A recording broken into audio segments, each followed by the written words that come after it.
But I did want to start with this. Here are our objectives for this module. There's a lot of them. There's 17 of them, okay? The reason I'm giving you these right off the bat is this needs to be your guide for what you're studying through these modules, through this module in particular. If it's an objective that we've been given to, try to meet, that's our goal for this module, it's pretty important, okay? So use this as a study guide, as we go through the different content, subjects here, use that as your guide to study with, okay? So I'll go through these real quick, and also all of these lectures have been posted. At least finished up the third part of this series this morning, so I'll get that posted this afternoon. Okay, so you should have all this stuff. If there's something that doesn't work on on Blackboard or whatever, just let me know. But first objective, we've got assess a client for selected respiratory system alterations.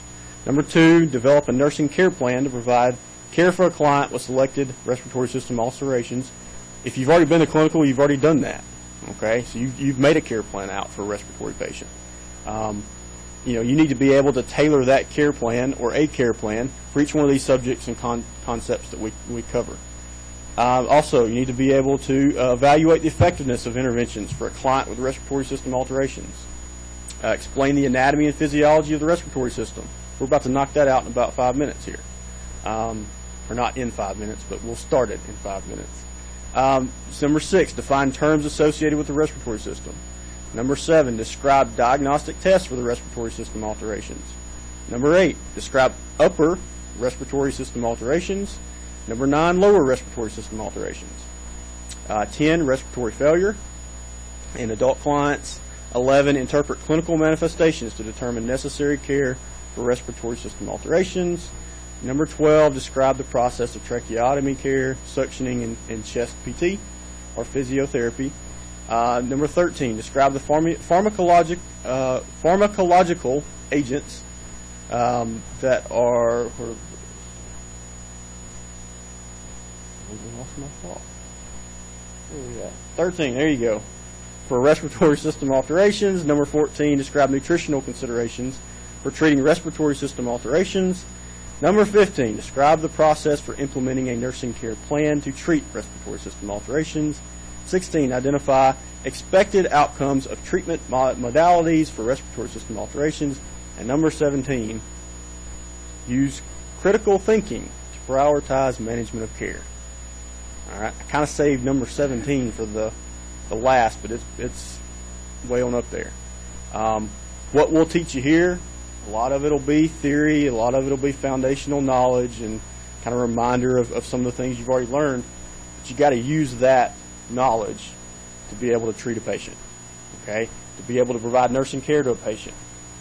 So our questions are going to be geared toward testing that ability. You got to be able to treat your patients in the various situations. You're not going to have every single pneumonia patient that looks exactly the same, that has the exact same characteristics, that has the exact same signs and symptoms. But you got to be able to recognize some of these differences. You got to be able to recognize when you've got multiple different issues going on, what's important when you walk into the room. Okay, so that's kind of what we're going to hopefully move toward a little bit. All right, so let's take a look, starting out with the anatomy and physiology of the respiratory system. All right, first and foremost, we've got the upper respiratory tract, the nose, sinuses, pharynx, and larynx. Does anybody have an idea on what the upper respiratory system's function is, besides the whole bring in oxygen kind of thing? Okay, there you go. So yeah, it's going to bring in the oxygen or air. We're going to kind of filter out the oxygen aspect of it, but it's going to bring in the air, but it's going to moisten. Anything else? Humidify, filter out bacteria. Absolutely. That's probably the primary system or function of that upper respiratory tract. We're going to bring in and filter. Okay, we're going to humidify and we're going to moisten. Okay. we'll talk about a little later on, if you've got an alteration of this upper respiratory tract, you got to be familiar with these three functions, these three very important functions, because if you have an alteration of that, you've got to, as a nurse, provide that. So a patient with a tracheostomy, what do they eliminate? Or what is eliminated? The upper respiratory tract. So as a nurse, you have to provide care that provides humidification, moisture, okay, also the warming process, also the filtration process, okay. That's why we have sterile technique that we use for suctioning trachs, you know. All right, now we got the lower respiratory tract. This consists of the lower airways. What are the lower airways? I got the bronchioles. All right. Anything else in the lower respiratory airways? Okay. The lungs, yeah. I mean, that's kind of what we all filter down to, those big giant receptacles there. What else? What else with the airways? We got the bronchioles. What connects, what brings the air to the bronchioles? Okay, the trachea. All right. Trachea is still kind of, it's splitting the difference between the upper and lower respiratory tract. But what's the two main stem bronchi? Okay. Now, what about the anatomy of the main stem bronchi is important? Okay, there you go. One's more straight. I know I'm about to lose my integrity mic here, but which one's more straight? Okay, comes down. Which side? To the right. Okay. Left side looks a little more like that, right? Different angle. Why is that important to understand? Why is it important to understand that there's a difference in that anatomy? Now, then you got your lung here and there. Okay. What is this airway and the way it's shaped? What difference does that make? Why is it important? Okay, yeah, there's 3 lobes. All right, that's good. Yeah, we got 3 lobes here, right? But what else? If this is more straight, okay, more air, but also what else? More of other stuff. Infection. Because what's more likely to go down that right side along with the air? Well, you got bacteria, you've got foreign bodies. Okay? When the patient aspirates fluid, which side is it more likely to go to? Well, physics. It's going to follow the path of least resistance, right? It's easier to get to that right side, so it's going to go to that right side. That's one of those aspects of the body, one of those anatomy aspects that you just have to be familiar with and understand why that could be important. Okay? So the right side is got a little less degree of angle there. All right, and Chris has already mentioned how many lobes we got on the right side? 3. What about the left side? 2. Okay. Easy way to remember that. We got the heart taking up a space. Okay, heart's there, so there's not enough room for 3. All right, probably not exactly accurate, but you get the idea. It's an easy way to remember it. All right. So now, we got the 2 main stem bronchi here that connect to the bronchioles.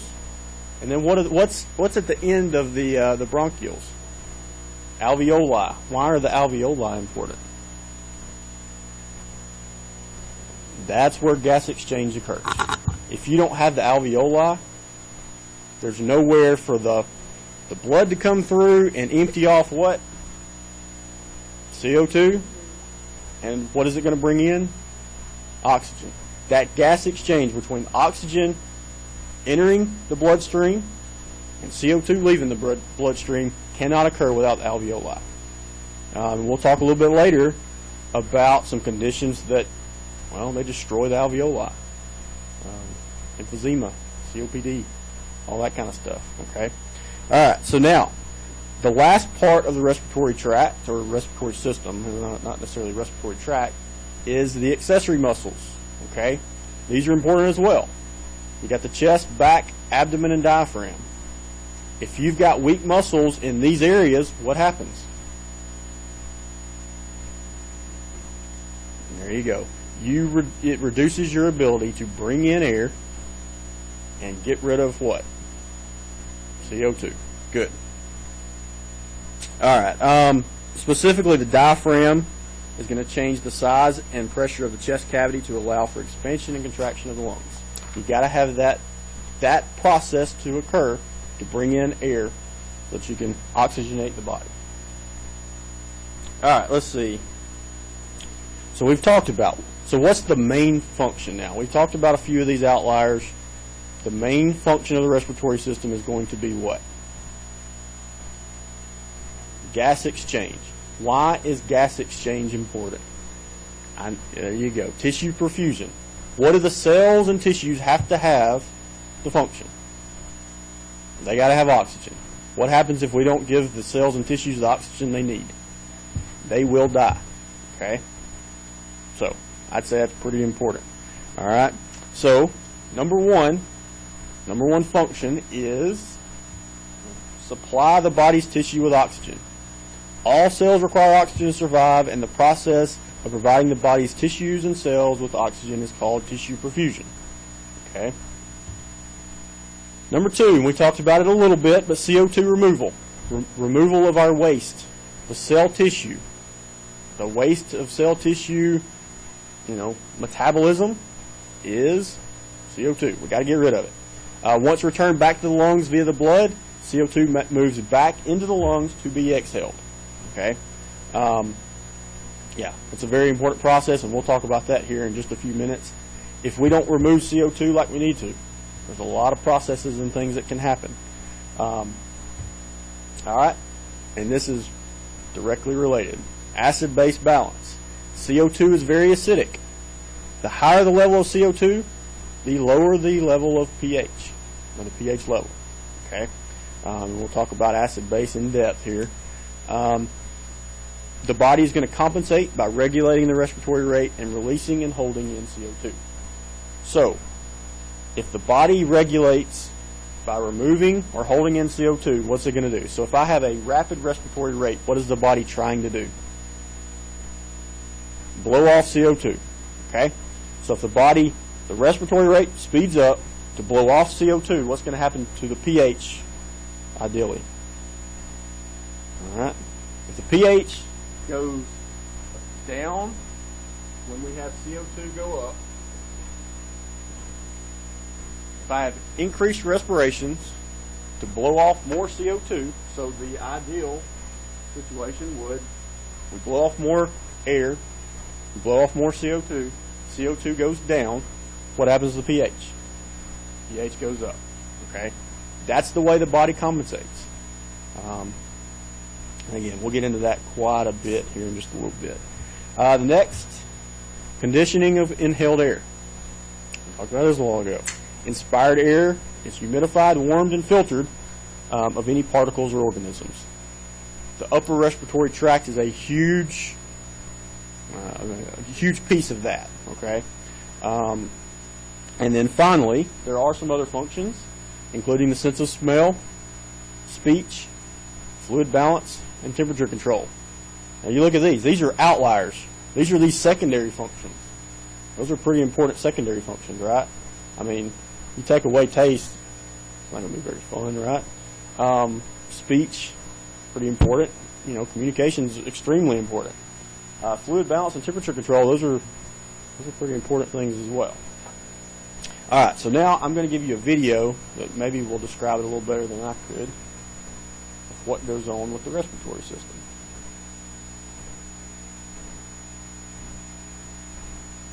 Maybe not.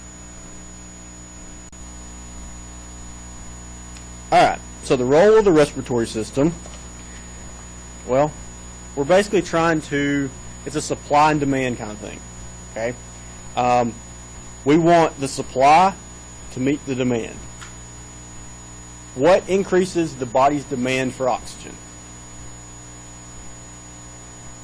Okay. CO2. Okay. Yeah, that CO2 content is going to make the body through the central nervous system increase respiratory rates. But there you go, activity. Any type of activity, anything that's going to increase the work of the cells. Okay, so you increase the work of the cells, you increase the body's demand for oxygen.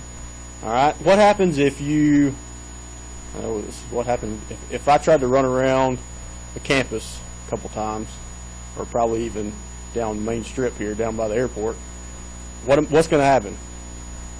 I'm out of shape. I'm probably going to be sucking wind out here. Okay, my body needs what? Needs a whole lot more oxygen than it's got. Okay, so increase the activity, you're going to increase the demand for oxygen. Okay, so what has to work harder to meet that demand? Well, the respiratory system, the lungs, the heart, and the blood vessels. Okay, now I know you're thinking this is a respiratory lecture, why are we talking about the heart? Well, it's kind of important, right? The heart and the blood vessels are pivotal to oxygenate the tissues, right? If you don't have, well, because what's the function of the heart and the heart and the vessels? There you go. The respiratory system brings it in, but then the circulatory system has to deliver it, right? You can have a breakdown in one or the other, regardless, same outcome. You have decreased tissue perfusion. Okay, so this is what this is going to represent, and we'll show you some alterations here in a minute. Some other things besides just exercise and activity. Yeah, fever. Good. I'll let y'all tell me. Fever. Anything else? Infection. Absolutely. What else? What else is going to increase the body's demand for oxygen?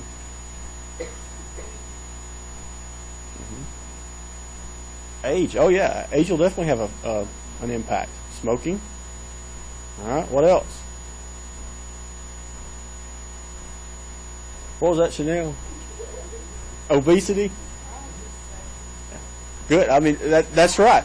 How would obesity have an impact? You know, you're absolutely right. Why would obesity have an impact on oxygen demand? You got more tissue. You got more cells. The more cells you have in the body, the more they require oxygen. Well, more of that require oxygen. Okay, metabolism.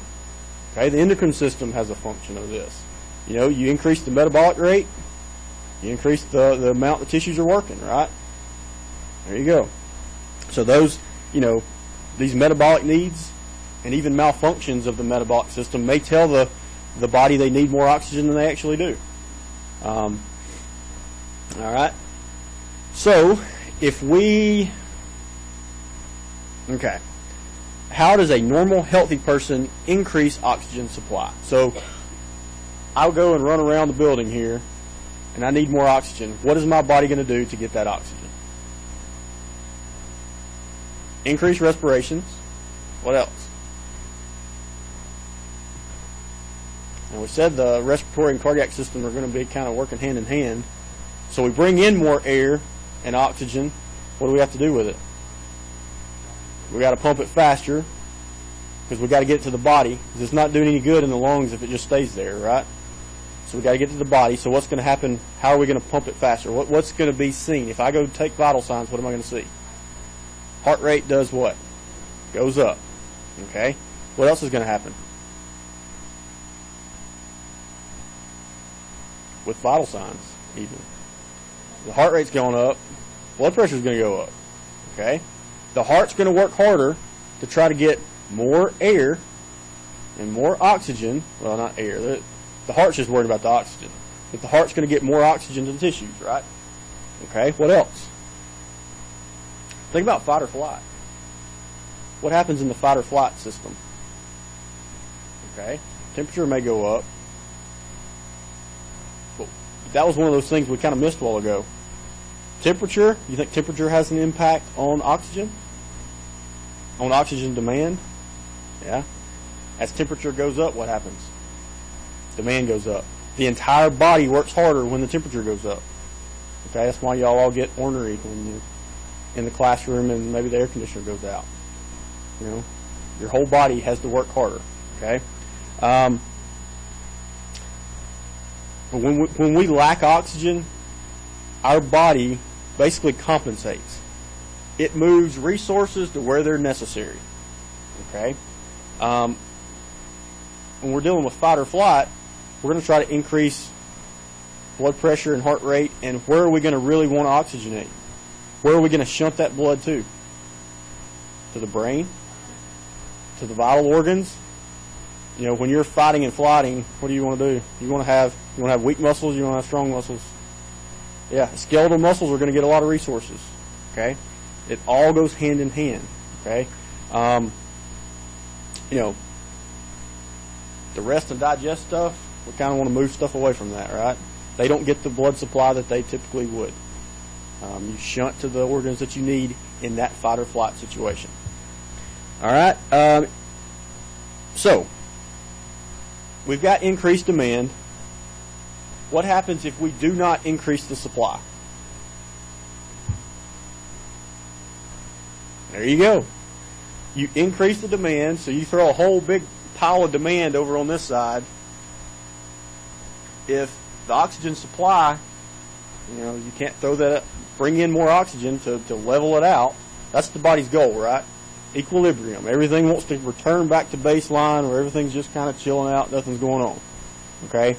So if the body cannot meet that oxygen supply, or I'm sorry, that oxygen demand, what happens?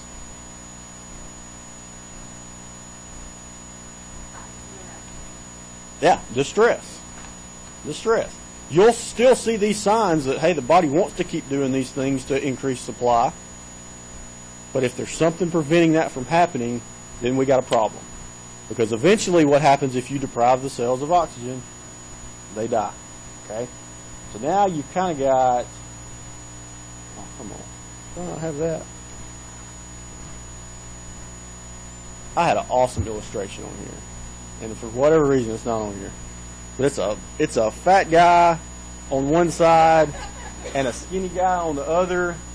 And the fat guy's the oxygen demand, and the skinny guy's the oxygen. You just have to see it. I'll post it on the thing. But, you know, hopefully it'll illustrate it a little bit for you.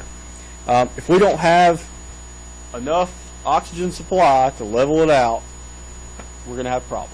And that's what we're going to eventually get to talking to. I know right now we're doing the A&P review and all this is stuff that you've seen before, you know, but it's important because you got to know what's normal before you can figure out what's abnormal, right? All right, man, I hate that didn't get on there. In the break, you can come by and you can look at the picture if you want. All right. So now let's talk about these alterations. If we do not meet the body's demand for oxygen, well, this is what we've got to look at. These are factors that impact the respiratory system's ability to meet the body's oxygen demand. So we haven't gotten quite to the alteration yet, but these are some things that can prevent that equilibrium from occurring. Okay? First, we've got level of activity. All right? Regardless of how good a shape you're in, if you just keep running and running and running faster and faster and faster, eventually there's a point where you just can't do it anymore, right? Everybody's going to meet that point. Now, my activity level and your activity level may be different. You know, you may be able to go out and run 15 miles without even really breaking a sweat. I don't know. If I run a mile, I'm probably going to be over here passed out, and you're going to have to be calling an ambulance for me at this point. But that's, you know, that's part of it. Level of activity and your normal baseline of activity. How good a shape are you in? Okay.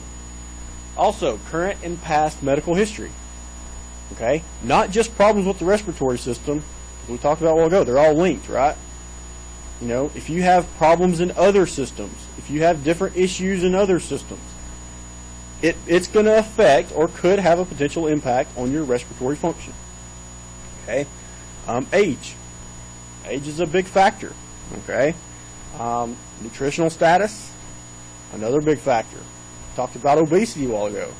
Remember, the more tissues you have, the more tissues you have to oxygenate. Okay? The use of cigarettes, cigars, marijuana, or other inhaled substances. Anything you inhale into the body is going to have an impact. You know, some of it we give as medications, has a good impact. Some of it, they're poisons, toxins that we inhale into the body. Well, they cause tissue damage. Okay? Environmental conditions, including pollutants, secondhand smoke.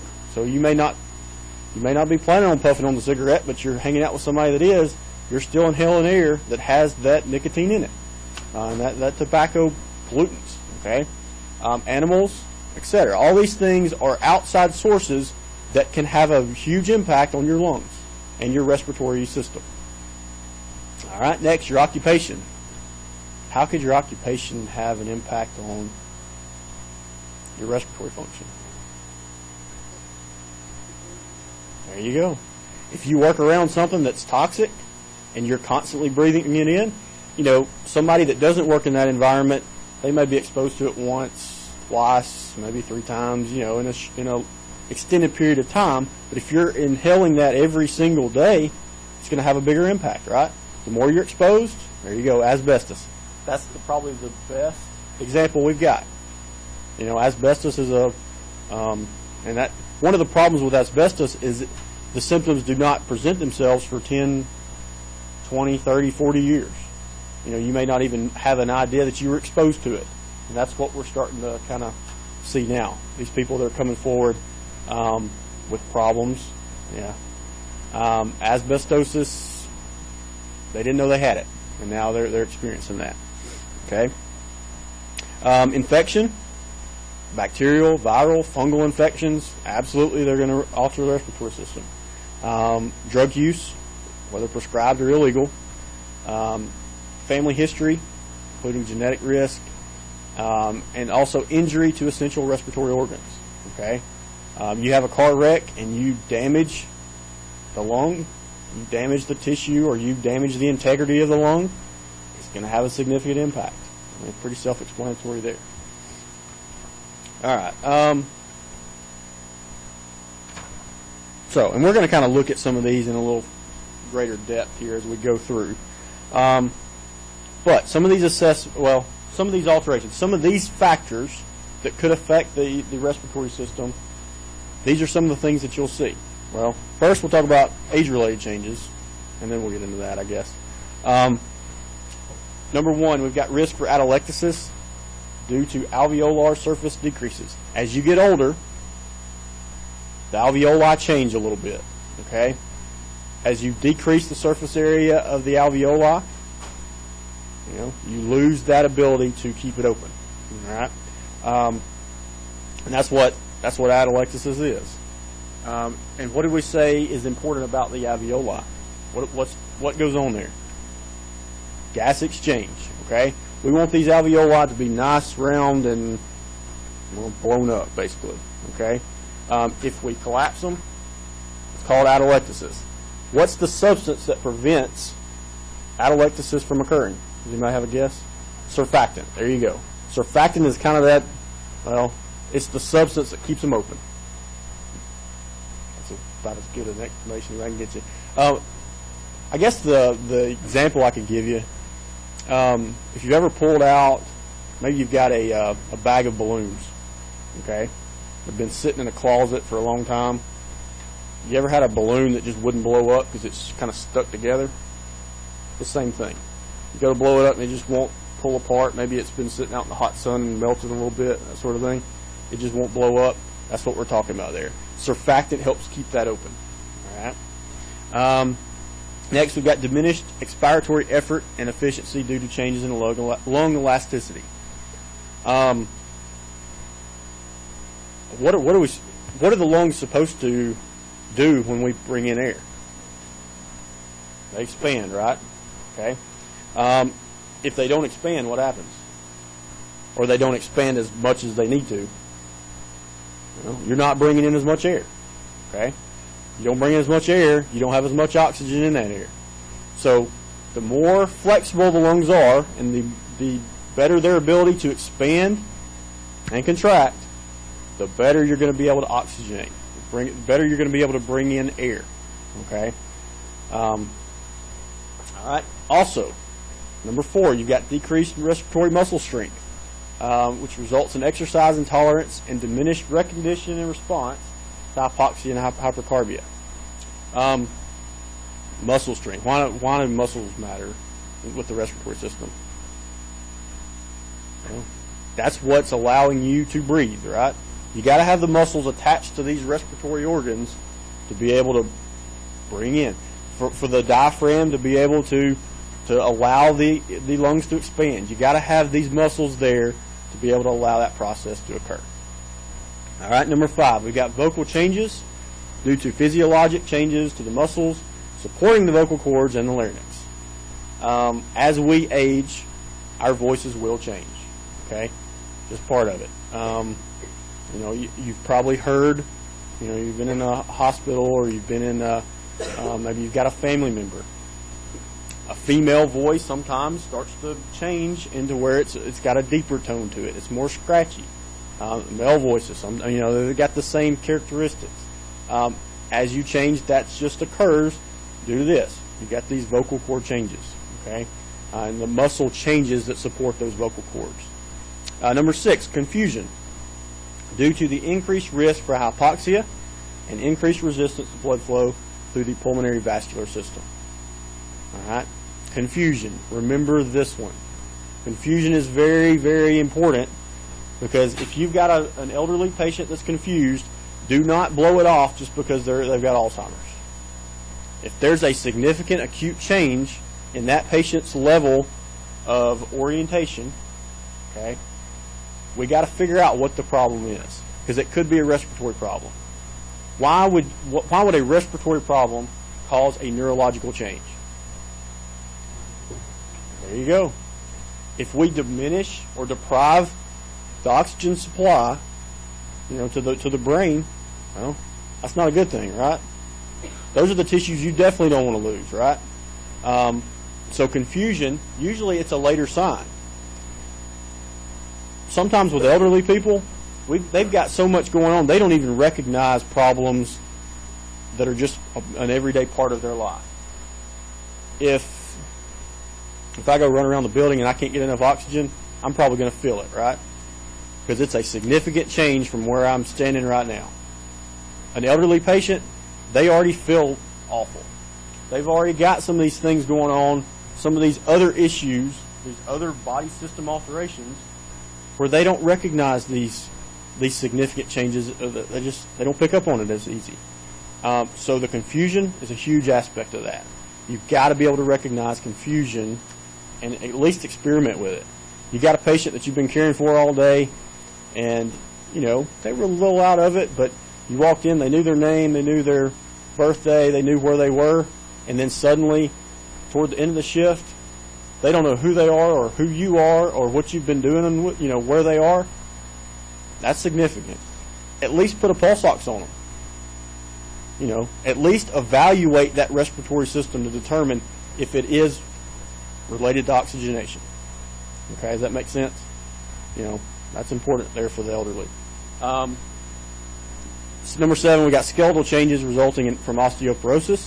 Can lead to increases in the AP diameter, progressive kyphoscoliosis, and also diminished chest wall compliance, elasticity. With scoliosis, that's the big problem. You know, you think about adolescent scoliosis and the changes to the spine. Yes, that's, you know, from a cosmetic standpoint, that's kind of what they always look for. But the problem is, if you do not treat that scoliosis, it's going to alter the chest cavity. It's going to alter the way that person, that adolescent, can bring in oxygen. Same thing here. As patients, as they age, as people age, the structure of the skeletal system within the chest makes it difficult for them to be able to breathe in and out. Okay, so just part of it. They lose that ability to bring in oxygen and then also exhale the CO2. All right, so now our assessment of the respiratory system. Some of the respiratory problems we're going to look for: cough. You want to ask about the occurrence. You know, does the cough occur in relation to something else? Yeah, every time I start walking to the mailbox, I start coughing. Yeah, that's maybe a respiratory issue, but also you learned a couple weeks ago it may be a heart issue too, right? With CHF. But you want to ask about the occurrence. Also ask about, you know, do they have sputum present? When they cough, are they coughing something up? And then if they're coughing something up, what color is it? It's kind of your typical thing there. What color is it? How much is it? You know, how much sputum do you get out? and then also kind of about the occurrence, but a relation to activity. It's pretty common for patients to wake up and have to cough, especially as they get older. You want to know the time of day. You want to know, does it occur in relation to meals? Why would you possibly have a cough in relation to meals? Choking? Okay. Yeah. Are they aspirating? All right. What else? Not going down the right way. It's not going down completely. Okay. There may be something in your, esophagus that's kind of keeping stuff up there. All right. What about acid reflux? It's pretty common too, right? You have a little acid reflux after you eat, and they have a little cough with it. Very common. All right. Next, we've got chest pain.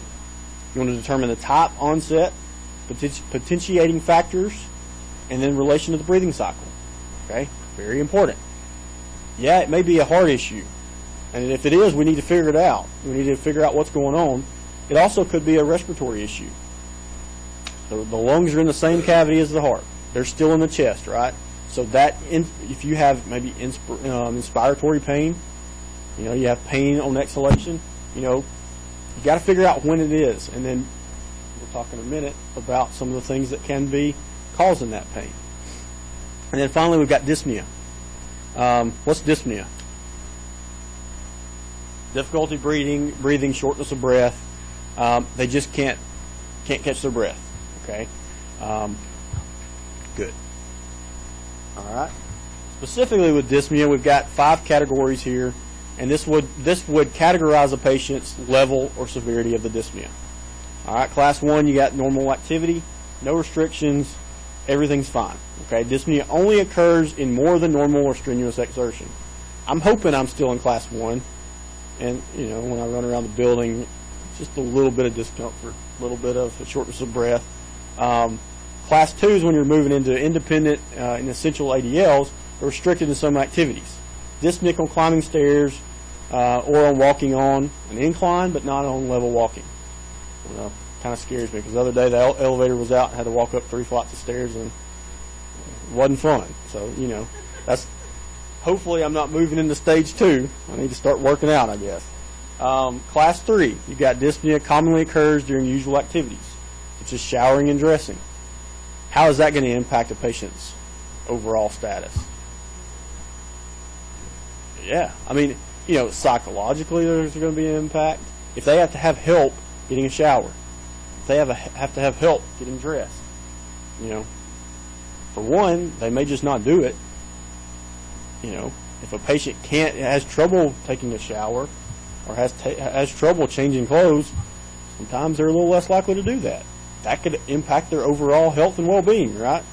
But the patient can manage without assistance from others. Okay, so, they don't necessarily have to have help then.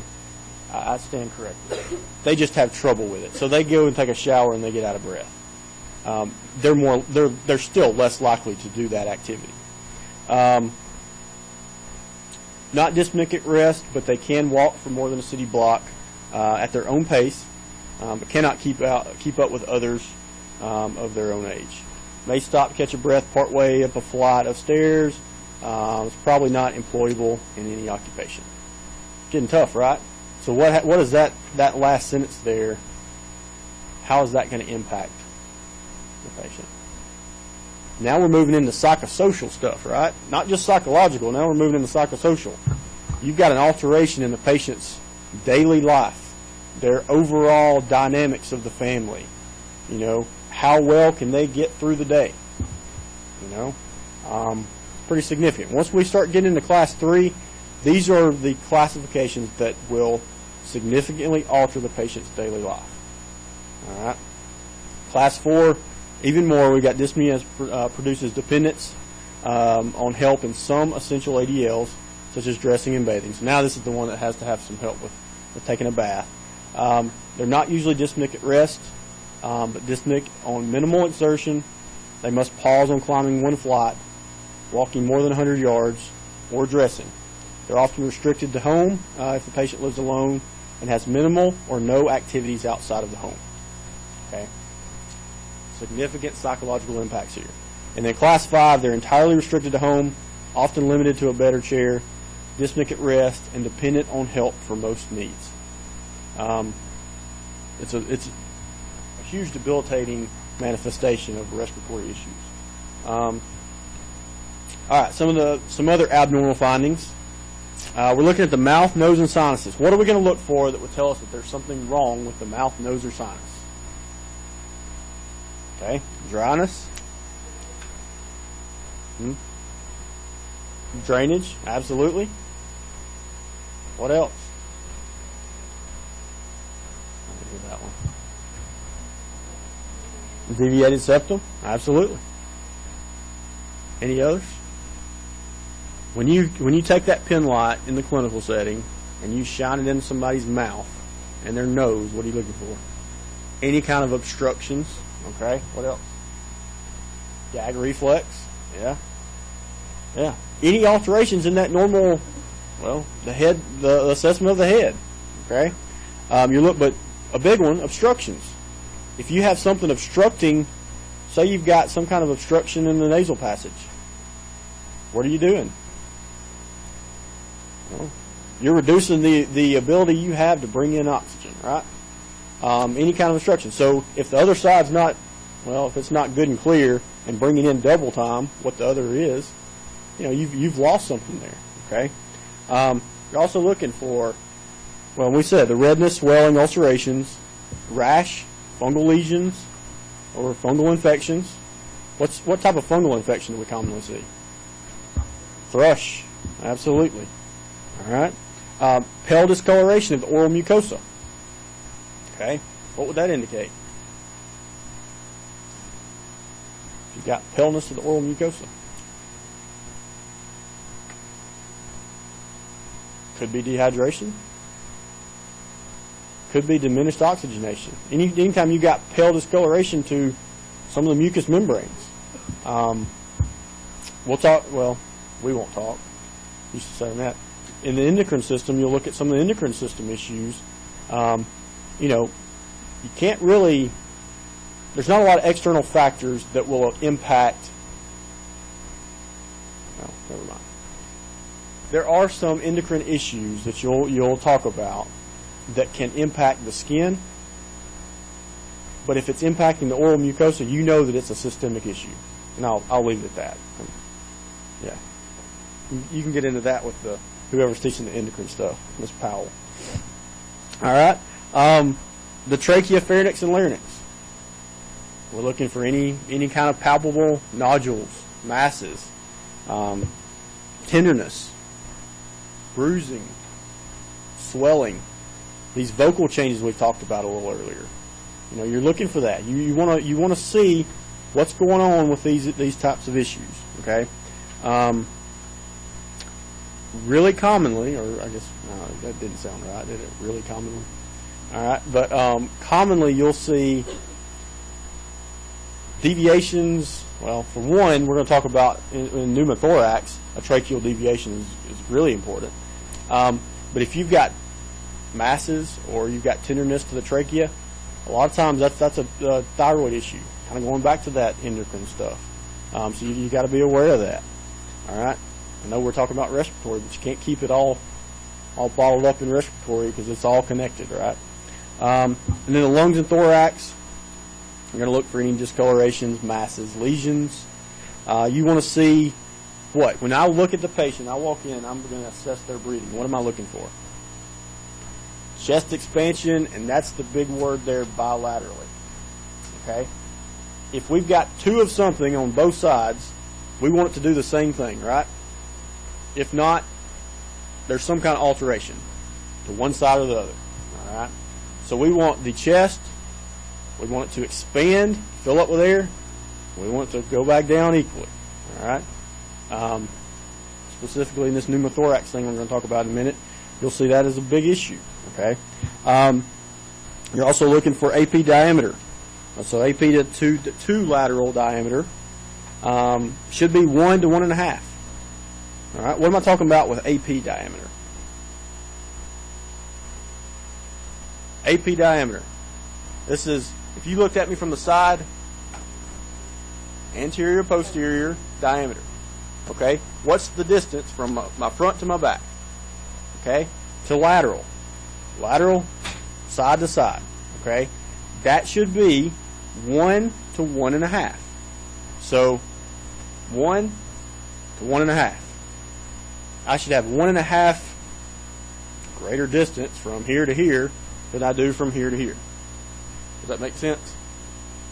Okay. So 1 to 1.5. That's a huge indicator of chronic respiratory issues. What happens when you go to the gym? Okay, say I go to the gym over here and I work out just my arm. What's going to happen? 5 days a week I go over there for 2 hours a day and I do nothing but this with some big weights. And I'm going to look weird because bilaterally it's going to look off, right? But what's going to happen to this muscle? That muscle is going to get bigger. Okay? So the respiratory system, if I have an alteration in my respiratory system, if I'm not oxygenating, if I'm trying to work to meet that demand for oxygen, what happens? What muscles am I going to build up? There you go. The chest muscles. All right, those are the big ones. All of these respiratory muscles we talked about earlier, they're going to get bigger because they're having to work double time, and that's really all they're working because they can't really do anything else. These patients can't necessarily do anything else because they're struggling to breathe. If they sit there all day and they're working to breathe, they are building up these chest wall muscles. So what changes? The AP diameter. Okay? These chest wall muscles are going to get bigger and bigger and bigger and bigger and bigger. Okay? So this AP diameter is going to grow. Okay, does that make sense? And keep getting bigger and bigger because we're working those muscles. All right. Vocal tactile fremitus. What's fremitus? I got an idea on that. Fremitus. You ever heard of that? Vibrations. Vibrations. Fremitus is vibrations. Okay? So in your assessment, your comprehensive health assessment that you're doing, and I don't know if this is something that y'all have got included in that, but if you wanted to assess for fremitus, how would you do that? There you go. I heard a 99 over here. There you go. 99. You're going to take the palms of your hands, you're going to put them here, and you can put them on the back, and ask the patient to do what? Say 99. There you go. If you have, as they speak, you feel vibrations, that's an abnormal finding. Now, I'm kind of doing it right now, and I feel it too. It's going to be very pronounced, all right? And I hope I'm not in respiratory compromise here, but you're going to feel pronounced vibrations. What that indicates is that the density of that chest wall cavity has increased. All right, you're going to see it a lot with pneumonia. You've got a mass or anything like that. It's going to increase that chest wall or that chest cavity. Yeah, so don't freak out because I'm doing it too. Hopefully everybody else is feeling that fremitus a little bit.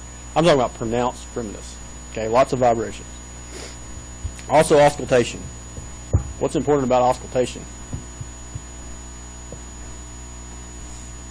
Well, that's the way we can audibly hear any issues that are involved with that inspiration and expiration process, right? Okay, pretty important.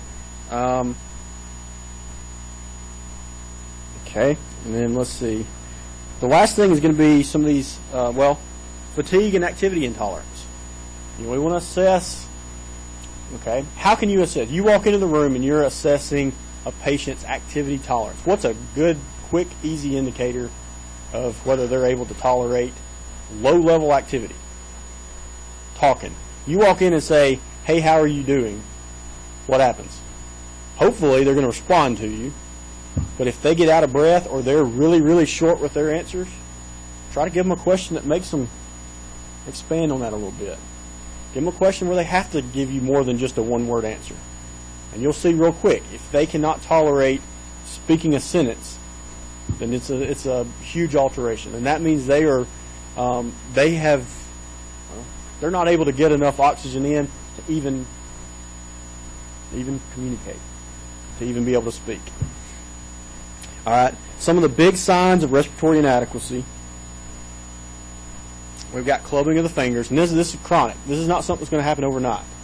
Okay, you've seen the chronic patients with the clubbing of the fingers. And I wish I had a picture. I don't think I do. But y'all know what I'm talking about, right? The big bubble end almost looks like a ball on the end of their finger. That's the clubbing. I'm sorry. There you go. Yeah, it looks like they got a bunch of balls on the end of their fingers there. All right. Pallor and cyanosis. Okay, what's pallor and cyanosis? Paleness and even bluish discoloration, the cyanosis part. Okay. Weight loss, loss of muscle mass, also thinning of the arms and legs. Now, we've just said these patients are going to get big, bulky chest cavity, well, chest muscles, right? But then they're going to have little tiny legs, really thin legs and arms. Okay, that's a telltale sign of chronic respiratory insufficiency. The only thing that's building up is the chest. All right, and then also you've got hypertrophy of the chest and neck, and that's the same thing. Everything's building up. The neck muscles build up. Okay, but all the other stuff is being, deprived of not only oxygen but also nutrients. Okay. All right. You want to take a break? I can tell. All right. Take a quick break. It's 10 o'clock. How long do y'all know when to take a break? And don't tell me an hour. About 10, 15 minutes?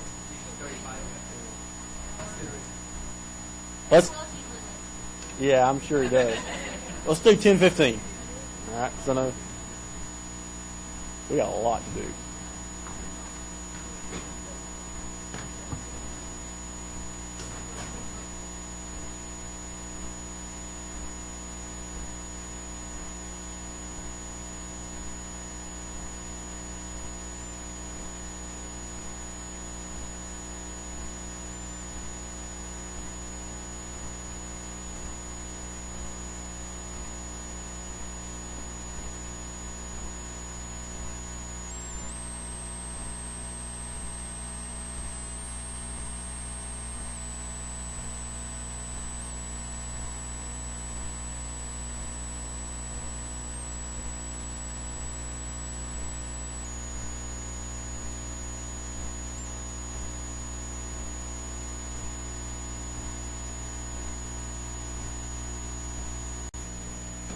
All right, so here's the videos that we tried earlier. Didn't quite get, but hopefully. The respiratory system is the system of the body that deals with breathing. When we breathe, the body inhales the oxygen that it needs and exhales the carbon dioxide that it doesn't need.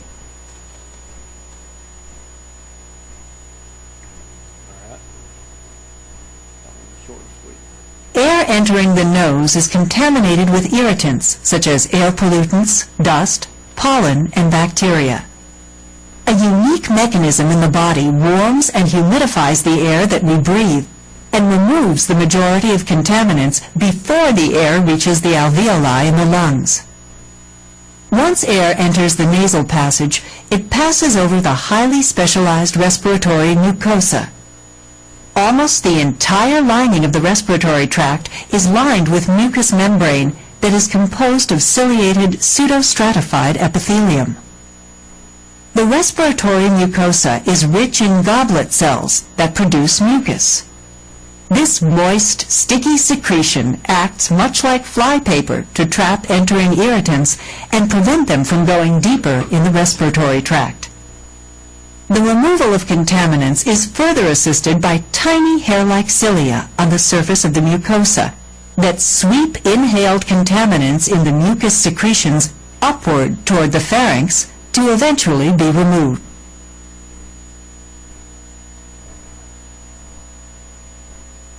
What? Yeah, coughing. Yeah, that would be the expectoration.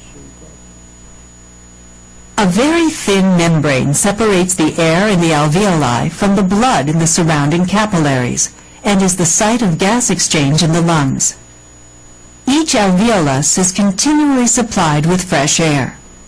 Surrounding each alveolus is a network of capillaries, arranged so that air within the alveoli is separated from the blood in the capillaries by the thin respiratory membrane. The wall of the alveolus is composed of surfactant, epithelial cells, and basement membrane. The surfactant lines the inner surface of the alveolar wall along with a thick layer of fluid. The fluid keeps the alveolar surface moist. When air leaves the alveolus during expiration, however, the water exerts a strong force that can cause alveolar walls to be drawn together and collapse. Surfactant prevents this collapse and allows the alveolus to inflate with ease after expiration. Between the alveolus and the wall of the capillary is a very small space with interstitial fluid. On the other side of the interstitial space is the wall of a pulmonary capillary, which is made up of a basement membrane and endothelial cells. The respiratory membrane consists of the layers through which the gases must travel to get into or out of the alveoli. Carbon dioxide and oxygen diffuse across this tiny membrane, allowing the exchange of gases to flow back and forth smoothly. All right, so let's move on.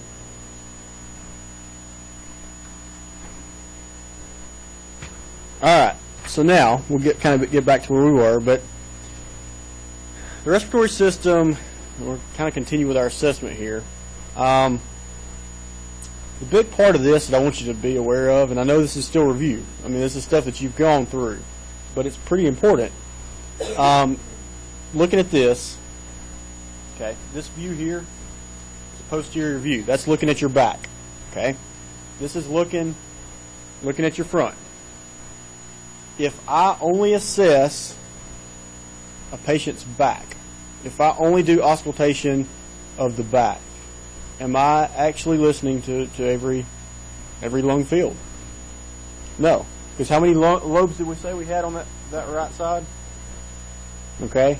If you look at the back, you can assess bilaterally, you're doing everything you're supposed to, but there's no way for you to assess the third lobe on the right side if you only assess from the back. Okay? So it's very important. You're assessing bilaterally, bilateral landmarks, okay? But you also want to make sure that you're assessing from the side and also from the front, okay? It's very, very important because you're not even going to get this third lobe over here unless you assess either from the side or at the very bottom anteriorly. Okay, does that make sense? Very important.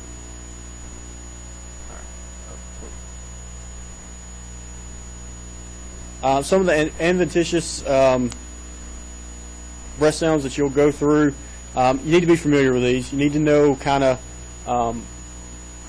what does this adventitious breath sound indicate? You know, what are some of the problems that could be occurring as a result of that, or in relation to that? I'm not going to go through all this. We kind of need to start moving along a little bit. And know this is still review. Just be familiar with this chart, okay? It's in the slides, but it's also in your book. All right. Now, the next thing we're going to talk about, the psychosocial impact of respiratory alterations. We talked about it a little bit. You know, if you have a patient that, well, their life has changed as a result of not being able to breathe with activity.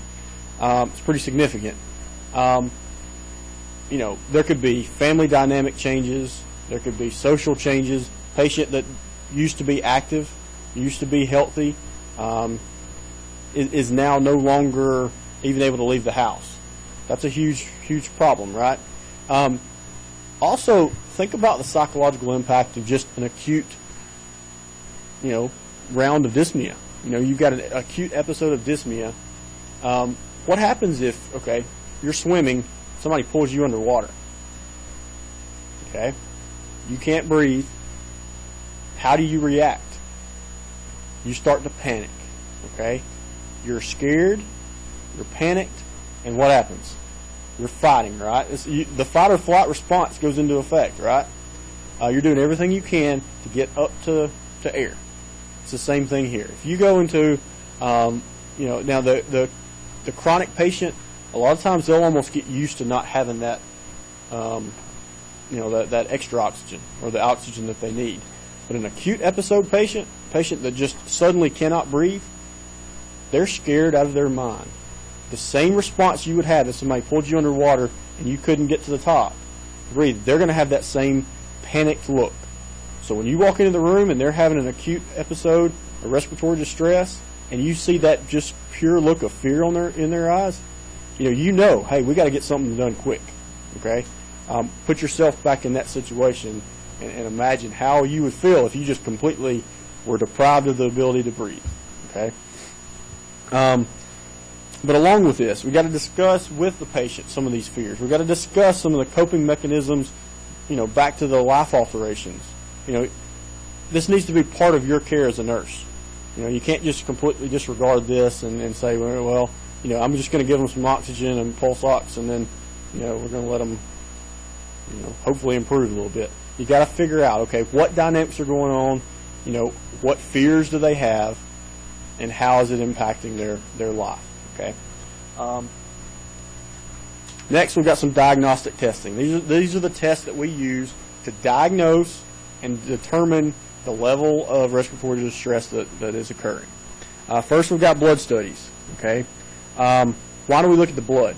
Why is it important to look at the blood when we're trying to determine respiratory malfunction? There you go. We're looking at oxygen content in the blood. Like we said before, that's the transport mechanism. We can breathe in perfectly. Our respiratory system can be bringing in the perfect amount of oxygen for our demand. We could be meeting that demand from the respiratory system's aspect, but if we don't have the ability to transport that to the cells, it's going to be, a moot point. Okay. So we want to assess not only the cardiac system and the cardiac system's ability to transport that oxygen, but also it's a good indicator if we have diminished oxygenation going on in the actual blood supply, then they can increase the heart rate, they can increase the blood pressure all day, but we're still not getting the adequate amount of oxygen that we need. Some of the things we'll look at, CBCs, okay, but probably the most important is going to be your ABG levels, okay. This is a pretty good diagnostic testing summary here, I guess, of some of the things we'll look at from the blood supply. You've got the CBCs. This is what it's going to evaluate. The big one here is hemoglobin. What's hemoglobin?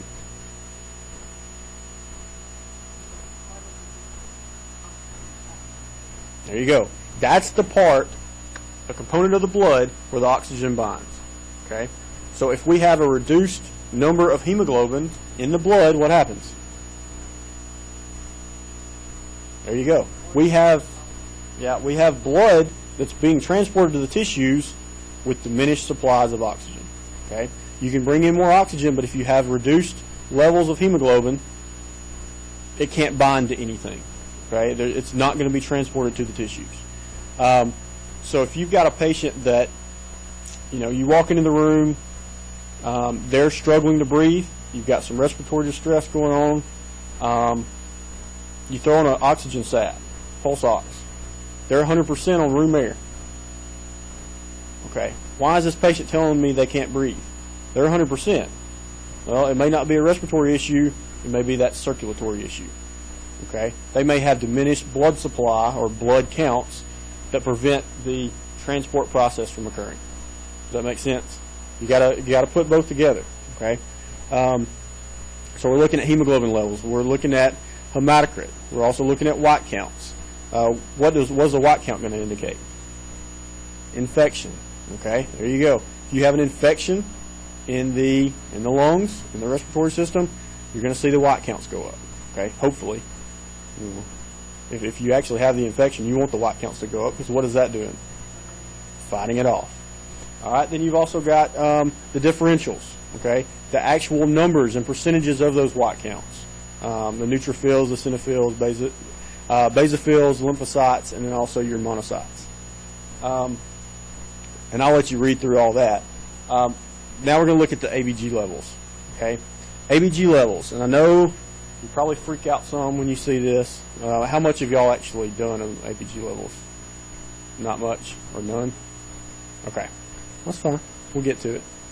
We'll get it figured out here. But the ABG level, what is an ABG?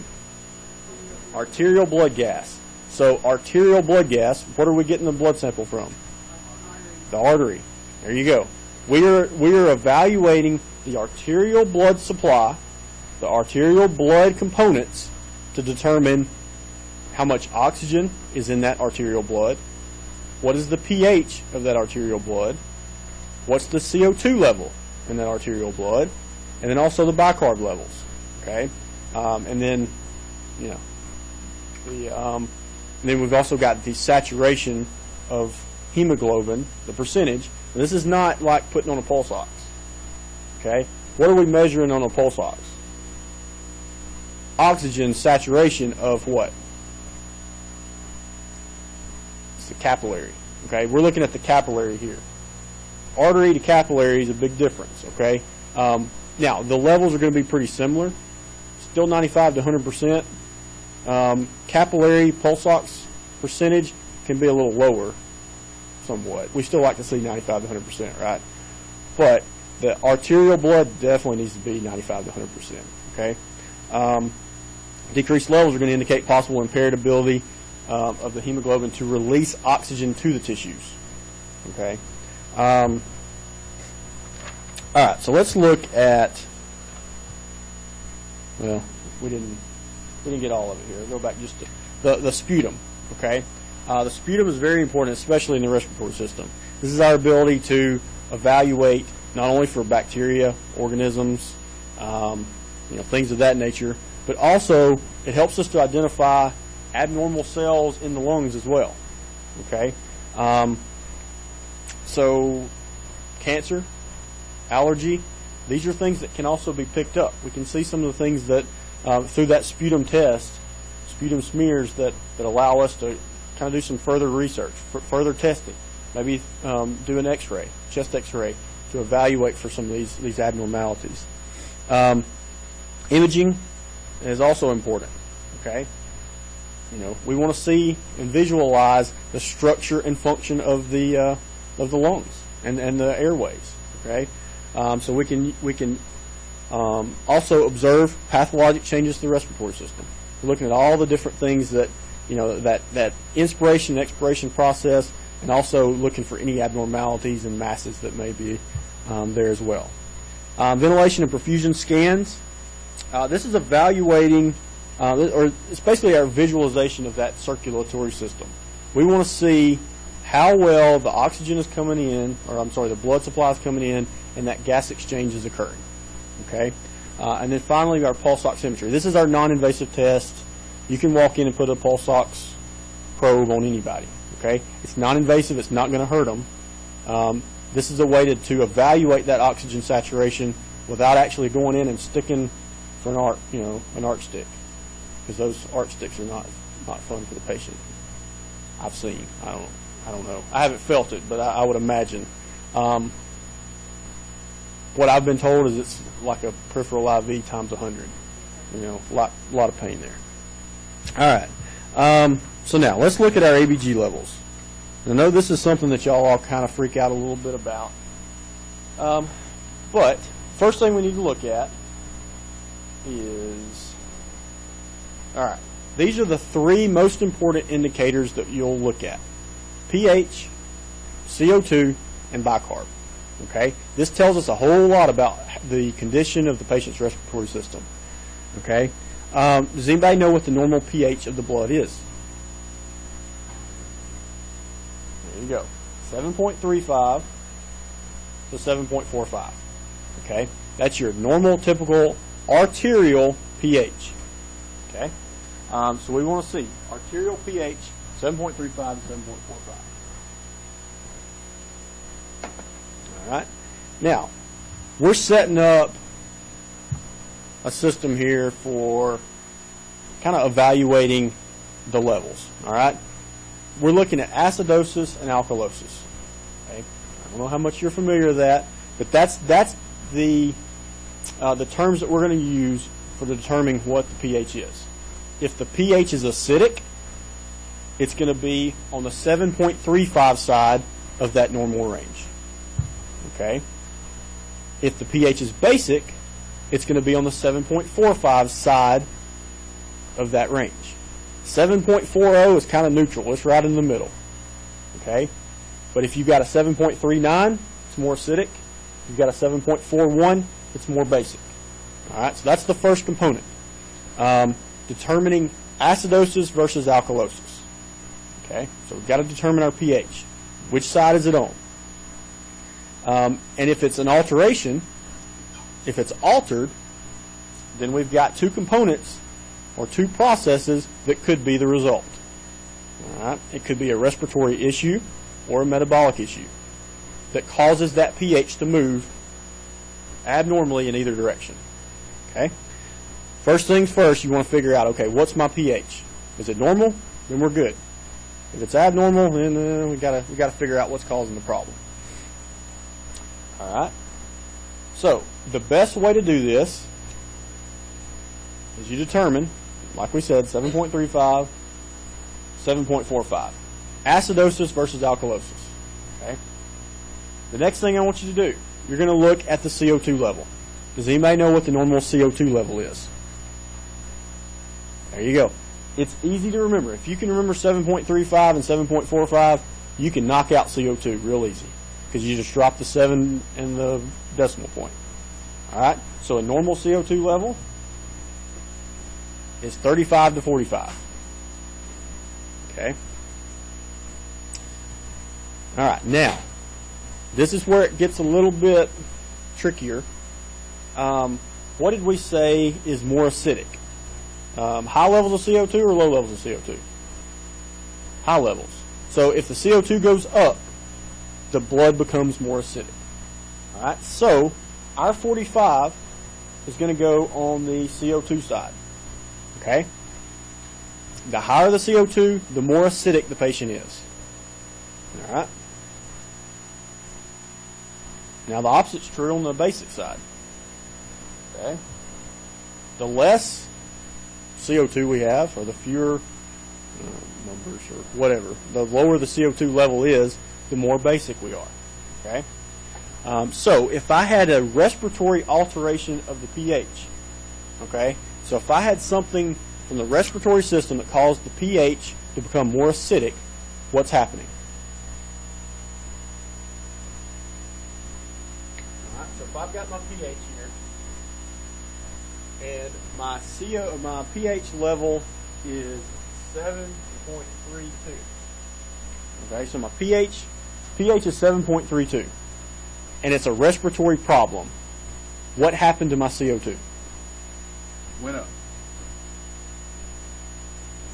So if it's a respiratory problem that caused the pH to go down, then that means my CO2 went up. Does that make sense? So if the alteration and the CO2 went up, it's going to be greater than 45, so 48. Okay?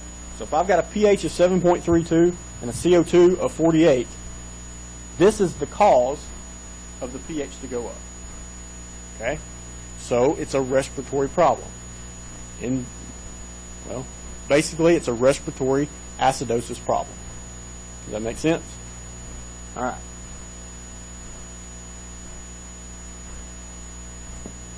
Okay. Now, there's three components to the ABG level, though, right? This bicarb, remember when we talked about the seesaw? What's the body doing? It's trying to get back to homeostasis, right? Well, homeostasis for the blood is 7.35 to 7.45. So this third unit, third measurement, bicarb, it's going to sense that the pH is off, and it's going to try to make some alterations. Okay? So now, my normal bicarb. Does anybody have a guess on normal bicarb? All right, 21 to 28. Now, 22 to 26 is what I've always gone with. That's what we've always used. That's what I was taught. That's what we've always used. Looking at the book, it's 21 to 28. So that's what we're going with. Okay. 21 to 28 is your normal bicarb level, okay? I don't know why they changed it. I guess they figured out bicarb needs to be a little lower. I don't know. Well, lower and higher. But the bicarb's 21 to 28, okay? So, if the bicarb senses the pH is acidic, how could the bicarb make the pH more basic? Well, bicarb is basic. It's an alkalinic substance or whatever, okay? So bicarb is alkalinic. If it goes up, the pH goes to the alkalinic side, okay? So in our tic-tac-toe board here, we're going to put less than 21 as acidic, more than 28 as alkalinic, okay? And I know you're starting to get bogged down. Just hang with me, okay? I promise. This bicarb is going to start moving to the more alkalinic side. So what's it going to do? It's going to go up, okay? So it's going to start increasing to make it, the pH, more alkalinic so that it can balance out that seesaw. Remember the seesaw we had over here with the big guy? Well, you didn't see it. I'm sorry. You didn't see it. Just imagine the big guy laying on one side and the little guy on the other. Well, the bicarb is going to go try to jump on the side with the little guy, kind of balance it out. Okay? Does that make sense? So it's going up to balance out that seesaw because the body wants to keep it right here even keel, right? So if I'm going to evaluate an ABG level, okay, let's just say, I think I've actually got an example, hopefully. If not, I'll make one up. Let's just do this. All right. Say I've got a pH of 7.42. I've got a CO2 of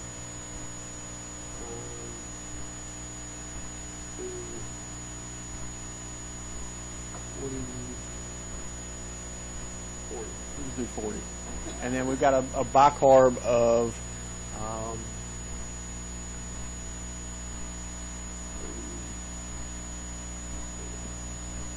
hang on. Yeah, that'll work. 34 will work. All right. So here's what we got to do, okay? You've got to first figure out, and take your little tic-tac-toe board here. First thing you want to do is put a mark in where the pH is, okay? So in this case, we've got a pH of 7.42. Where would your mark go? Okay? Well, we didn't do it alterate. I want it to be off. How about this? Let's do 7.48. That's what I meant to do. So 7.48. Now where's 7.48? Alkalosis. All right?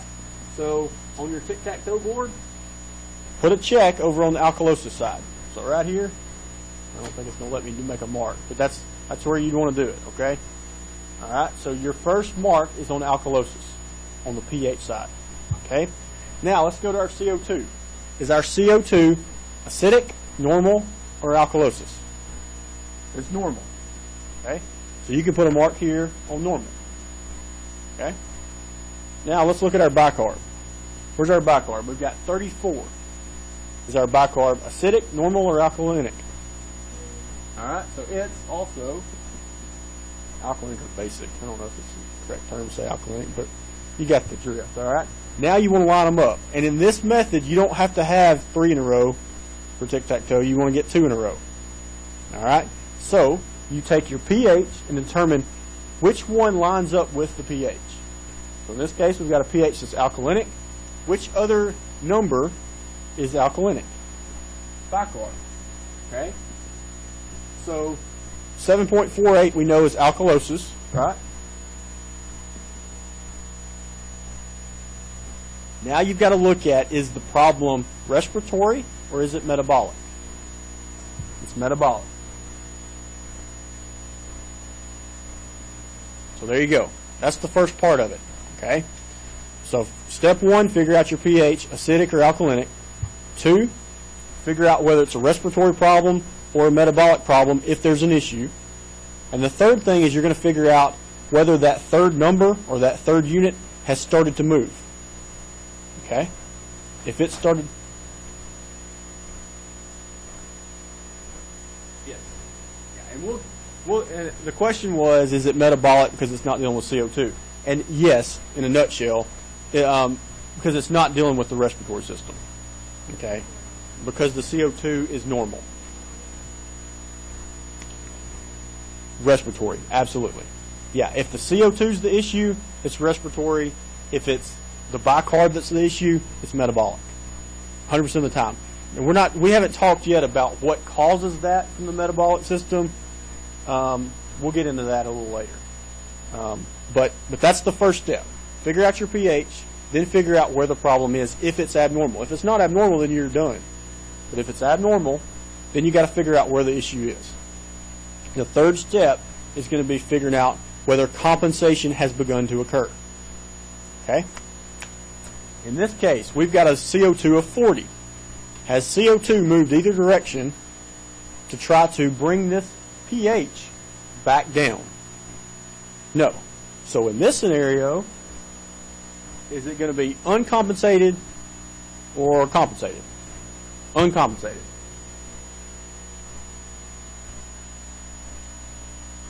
So look at your third unit. If your third unit has moved, then you've got to look at whether it's compensated or not.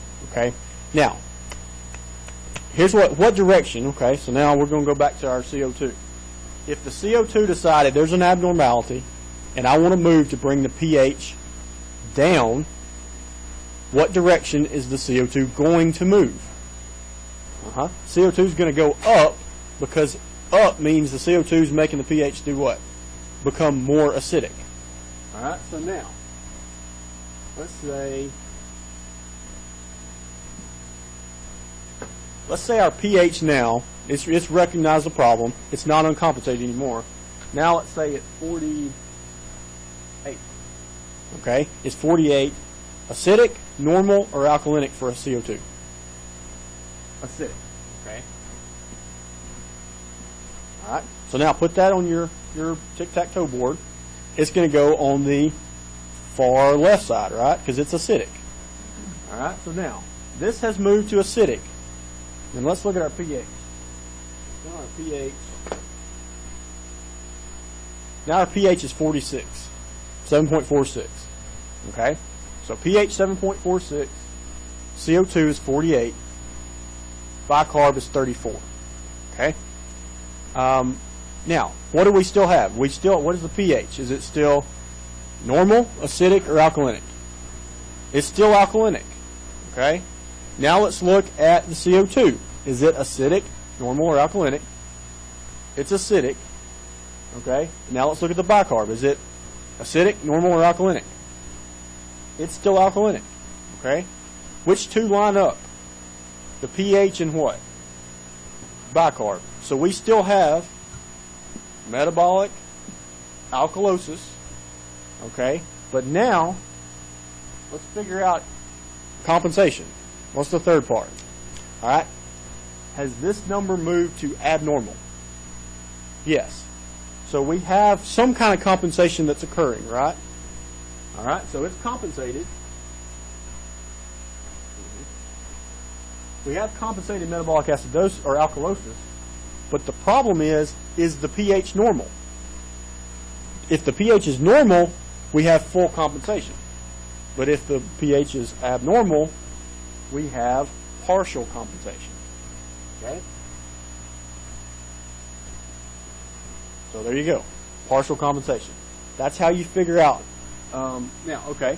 So now our next scenario, let's look at our pH is now 7.44. Okay.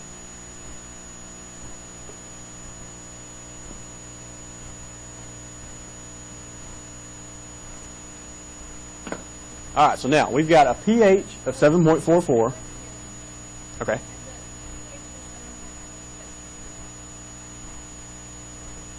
It's not. That's the key. If it was normal, then it would be fully compensated. Okay. Yeah. But that's a good point. If the pH is still abnormal, but you've got the other two numbers are abnormal, then you've got some kind of compensation going on. You just got to figure out where the problem is. That's why you have to line them up. If you line up the pH with whatever that problem is, then you look for the third one that's in the opposite direction. That's your compensation point. Okay, so partial compensation is when the pH, well, the pH is still abnormal, but the third number, so in this case, you had metabolic alkalosis. So the bicarb is the problem. The CO2 moved to an abnormal range to compensate, but it just hasn't quite got the job done. So it's partial compensation. Does that make sense? So yeah, that third number is moving, and it's moving in a direction to bring the pH back to normal. It just hasn't quite got there yet. Now what do we have? We've got a pH of 7.44. Is that normal, acidotic, or alkalinic? It's normal. We've got a 50 on our CO2. Is that acidotic, normal, or alkalinic? Acidotic. Okay. And we've got a a bicarb that's now 34, still 34. Is that acidotic, normal, or alkalinic? Alkalinic. Okay. So now we got to figure out. Okay, and if you're looking at this fresh, now you've seen the movement, so it's a little easier. If you just walk in and you're looking at this number and you're like, okay, these three numbers, what is it? Well, pH, is it on the acidic or alkalinic side? All right. It's normal. Make you a little note. It's still on the alkalinic side. Okay? Normal alkalinic, but it's still alkalinic. All right? Now let's look at our CO2. Our CO2 is 50. Acidotic, normal, or alkalinic? Acidotic, 50 is way on up there, right? Okay. And then our bicarb is 34. Acidotic, normal, or alkalinic? It's still alkalinic. Okay. So now to determine where the problem is, you still got to look and see which side the pH is closer to. Well, in this case, the pH is still lining up with the bicarb, so we know the problem was still metabolic. Okay. And the pH is on the alkalinic side. So we still would put down our metabolic alkalosis. Okay?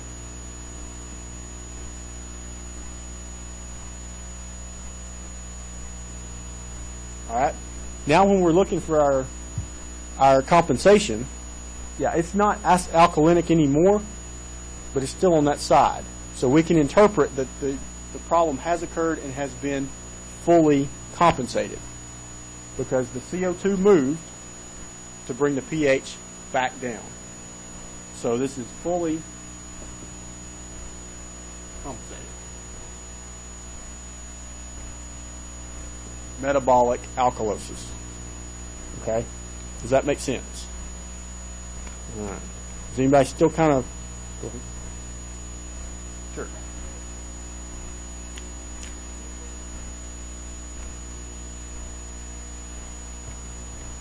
Yeah, and it's easier as you're following it along, and you can look at the different values, kind of like we did. We just kind of followed that along. When you're coming in fresh and you haven't seen that change, it's a little tougher. That's the only reason I'm throwing in. You got to figure out where the problem was, because it's not there now, but there was an issue if the CO2 and bicarb levels are off. And if they're in the abnormal ranges, at some point the pH was off. Okay? Does that make sense? I don't know if I described that exactly like I had in my mind, but okay. The key, number one, and use this, if you just have to sit down at your test and put this chart on your scrap piece of paper, that's fine, okay? But you got to make them line up. Remember, 2 in a row is what you need, okay? You got to make the pH line up with something.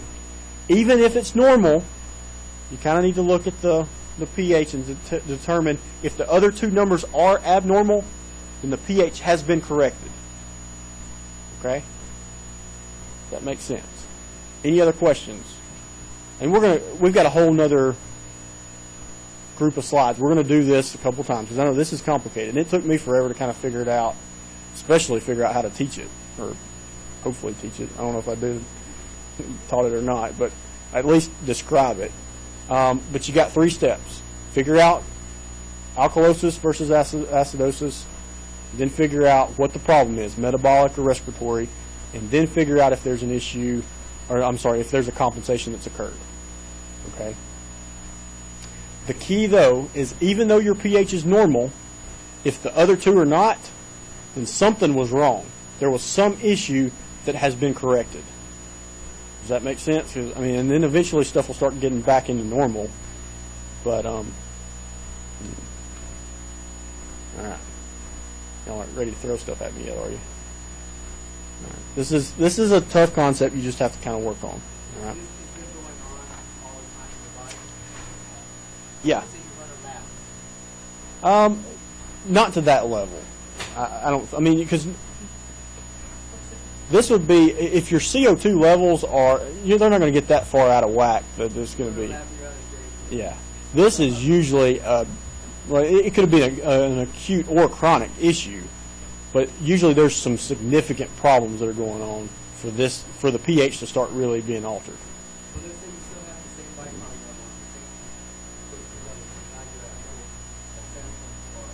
So 7.40, okay. Well, they've really compensated. That's as fully it's not going to get to that point usually. Because, and I know this is tough because we haven't really got into why these things occur. Some of the respiratory conditions that cause this, or some of the metabolic conditions that cause this. It's usually not going to get back that good. That's like perfect compensation, and that's usually not going to be that accurate. Let's see. But we'll talk about a lot. The way the respiratory system alters pH, we've kind of discussed. Anything that increases your CO2 level to a significant range outside of the normal limit is going to bring your pH outside of that normal limit, unless the bicarb is able to correct it. All right, any other questions before we move on to something else? All right.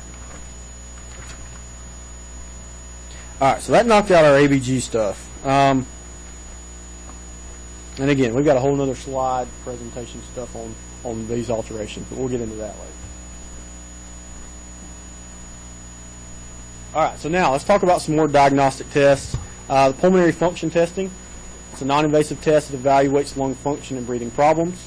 PFTs evaluate lung volumes and capacities, flow rates, diffusion capacity, gas exchange, airway resistance, and then also distribution and ventilation. PFTs can be performed at the bedside or in the respiratory lab by a respiratory therapist or respiratory technician. And the patient's going to be asked to breathe only through their mouth through an actual mouthpiece through their mouth, allowing for the collection of various evaluation points. Okay, these are really, really good, especially when you're talking about asthmatics, patients with COPD. This really evaluates and puts numbers on how well this patient is breathing. Okay, how effective their breathing process is. Especially asthmatics, but you're talking about patients with allergic type issues, allergies, seasonal allergies, COPD, all these different things alter your ability to expand and bring in air and exhale air. Okay, very, very important. Now, some things to remember. If you've got a patient scheduled for a pulmonary function test, they do not need to smoke, okay, 6 to 8 hours prior to the test. Yeah, it's tough. Challenge. You got to encourage it. It's going to alter the actual test.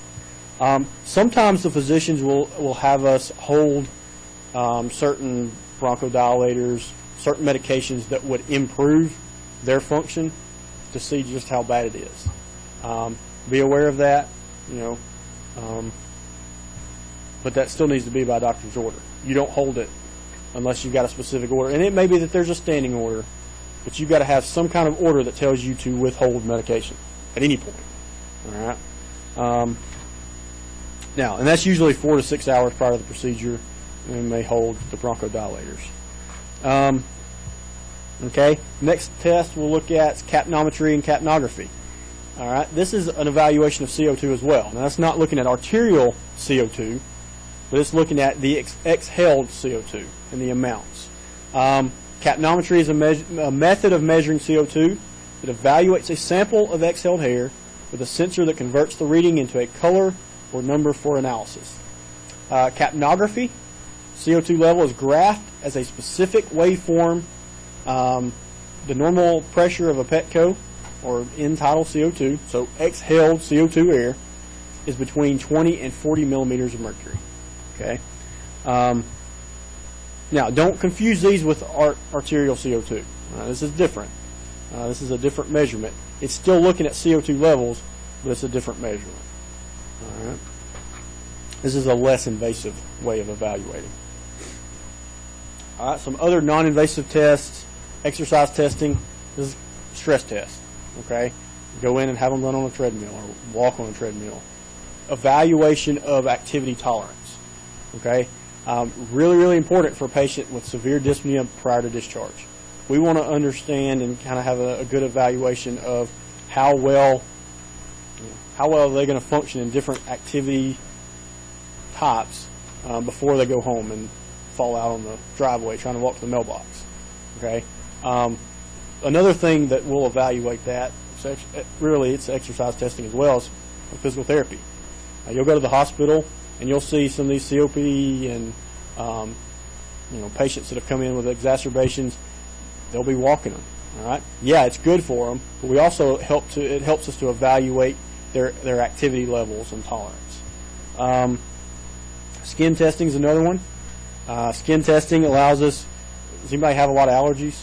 If you've got a lot of allergies, you probably are aware of this. They go in sometimes and they'll do different skin tests and evaluate the different allergies that they can do. What is it, like 100 injections or, yeah. I know they've got the grids and things like that they can do, but it seems kind of tough. But anyway, it's used to identify allergies in various infectious diseases, viral diseases, and also fungal diseases. Okay. And I know we're kind of going through this in a hurry, but I'd like to get through some of it. Some of the other invasive diagnostic testing, endoscopy. Okay, what's an endoscopy? Take a scope and they evaluate on the inside, right? Just a long camera.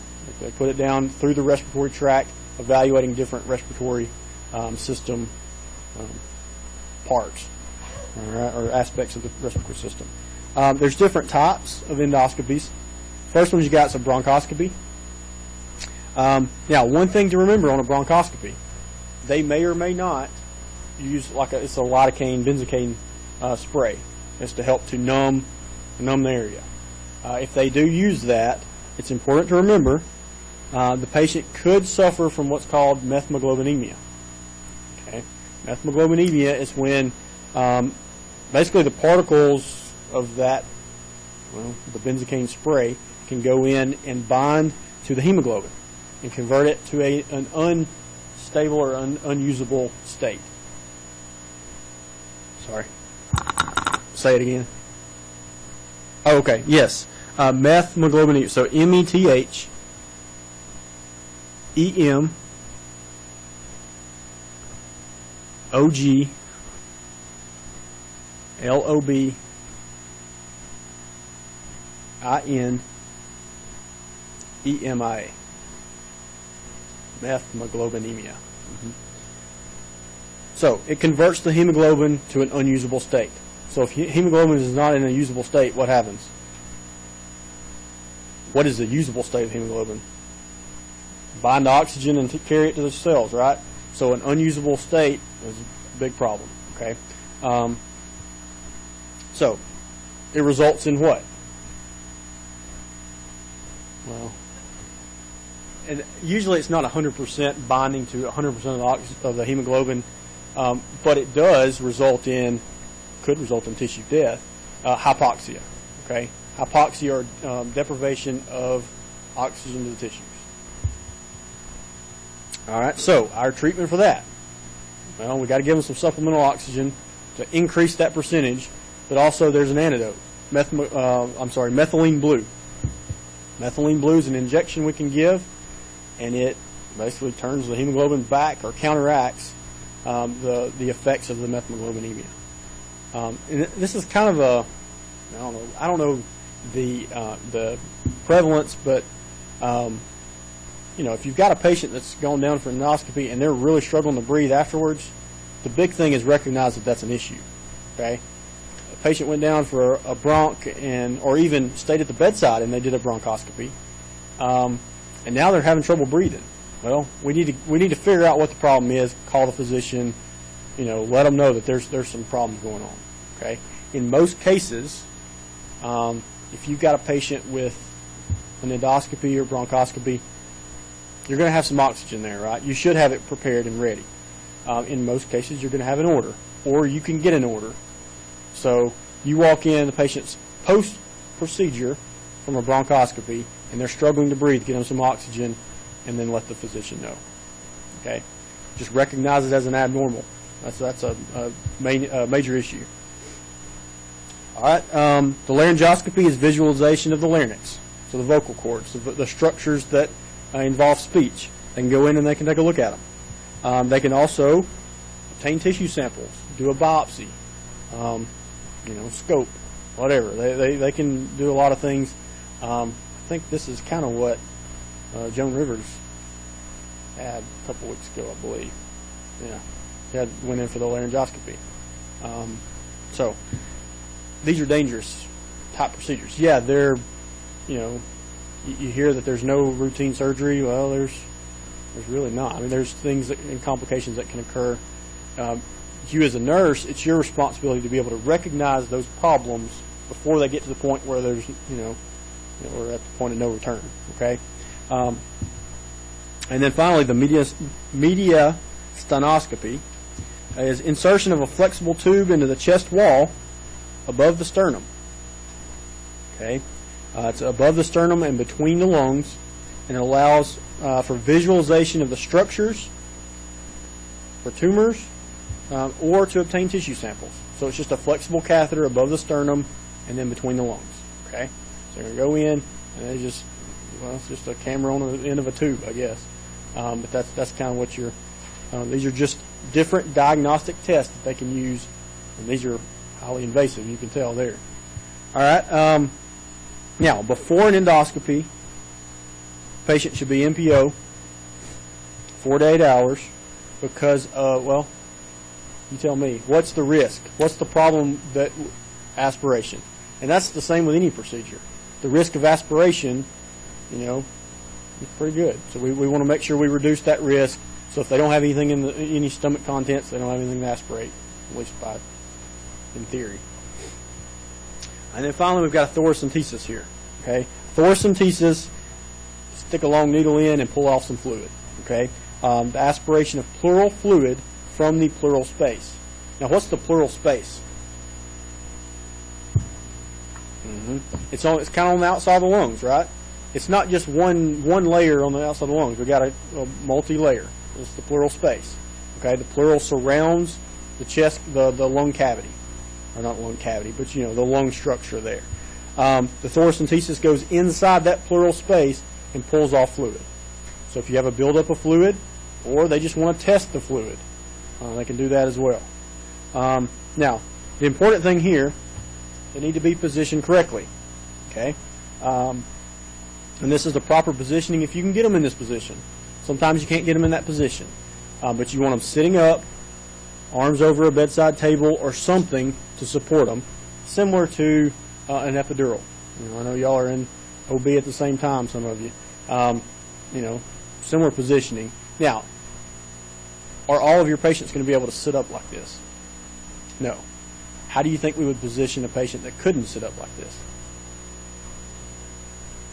Okay.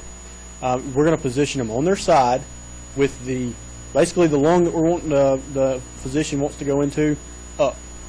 Okay, so that's the side that would be up, so that they can go in. Now, what do you think the danger is? See this big long needle here? What's the big danger here? Puncturing the lung. Yeah. What if they miss with that needle? They don't hit their landmark. For one, we have to make sure they're perfectly still, make sure they're positioned correctly. But two, know what you need to look for following the procedure. Okay?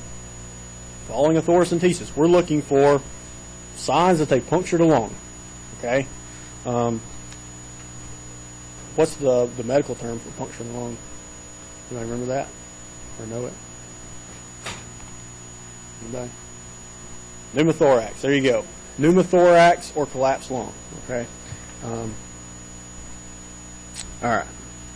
And they'll also, along these same lines, they can also do lung biopsies. It's going to be similar positioning. Just depends on where it is.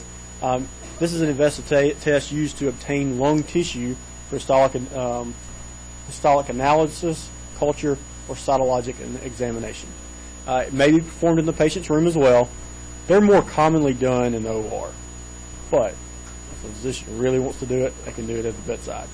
Following a procedure, same monitoring is going to go on. You're going to monitor for pneumothorax, assess vital signs, breath sounds at least every 4 hours for 24 hours.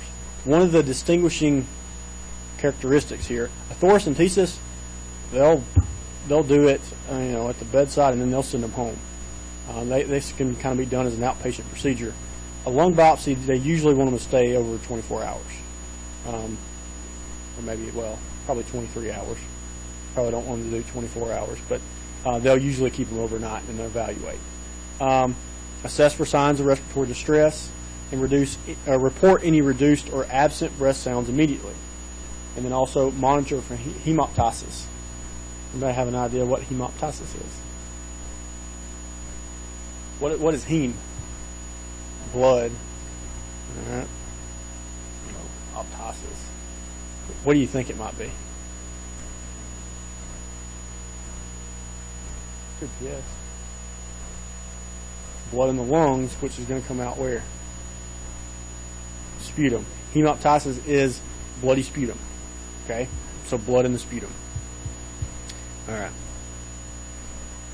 All right, so these are the big, and you need to know this, okay, signs of pneumothorax, okay? Both of these procedures can cause pneumothorax. You need to be aware. Pneumothorax, you're going to see pain on the affected side that's worse at the end of inhalation. So when they breathe in, it's going to really hurt, than at the end of exhalation. Rapid heart rate, rapid shallow respirations, feeling of air hunger, prominence of the affected side that does not move in and out with respiratory effort. So, by unilateral movement during inspiration, one side does not move at all. Okay, one side's not moving with respiration. One side you don't see any inspiration and expiration going on at all. The trachea will slant more to the affected side, or the unaffected side. Okay, and you'll see. I think we've got a picture here in a minute. But everything shifts. The mediastinal shift will occur. You've got a collapsed lung on the right. Everything kind of shifts over to the left. All right.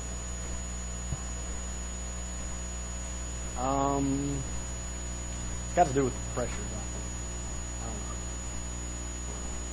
I think. I'm pretty sure it's got to do with those pressure shifts. But again, that's just a guess. So don't write that in your textbook yet. Yeah. And then new onset nagging cough is a huge one. And then finally cyanosis. Okay. Now, if the patient has gone through these either as an outpatient or they've been discharged after 23 hours, usually this is going to occur before that. But they need to be educated on the signs of a pneumothorax. Okay. They need to know, if I have pneumothorax, I need to call a physician. Well, not even that. I probably need to go to the ER immediately, because that means that a lung has collapsed. All right. All right. I think that's all I'm going to do today. I know y'all are tired and ready to go, but good luck on your test.